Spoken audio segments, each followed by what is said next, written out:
കൊല്ലം പുനലൂരിൽ മണ്ണിടിച്ചിലിനെ തുടർന്നുണ്ടായ അപകടത്തിന്റെ CCTV ദൃശ്യങ്ങൾ പുറത്ത്. സർവീസ് സെന്ററിന്റെ കോൺക്രീറ്റ് പാളി ലോറിക്ക് മുകളിലേക്ക് വീഴുകയായിരുന്നു.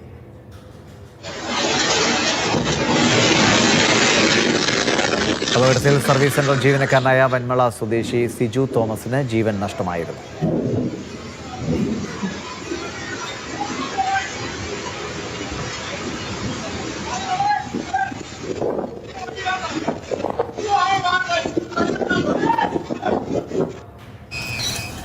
കൊല്ലം ആയൂരിൽ വൈക്കൽ വഞ്ചിപ്പേട്ടിൽ KSRTC ബസ്സും കാറും കൂട്ടിയിടിച്ചു. കാർ ഓടിച്ചിരുന്നയാളെ പരിക്കുകളോടെ ആശുപത്രിയിൽ പ്രവേശിപ്പിച്ചു.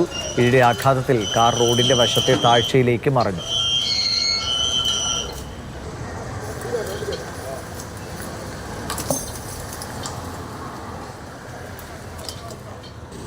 ഇടുക്കി ചിന്നക്കനാൽ പെരിയ കനാലിൽ മിനി ബസ് അപകടത്തിൽപ്പെട്ട ഒരു മരണം. തമിഴ്നാട് സ്വദേശിനി സ്റ്റെല്ല മേരിയാണ് മരിച്ചത്. തമിഴ്നാട്ടിലെ ശിവകാശിയിൽ നിന്നും എത്തിയ വിനോദസഞ്ചാരികൾ സഞ്ചരിച്ച വാഹനമാണ് അപകടത്തിൽപ്പെട്ടത്. 28 പേരാണ് വാഹനത്തിലുണ്ടായിരുന്നത്. 2 പേരുടെ പരിക്ക് ഗുരുതരമാണ്.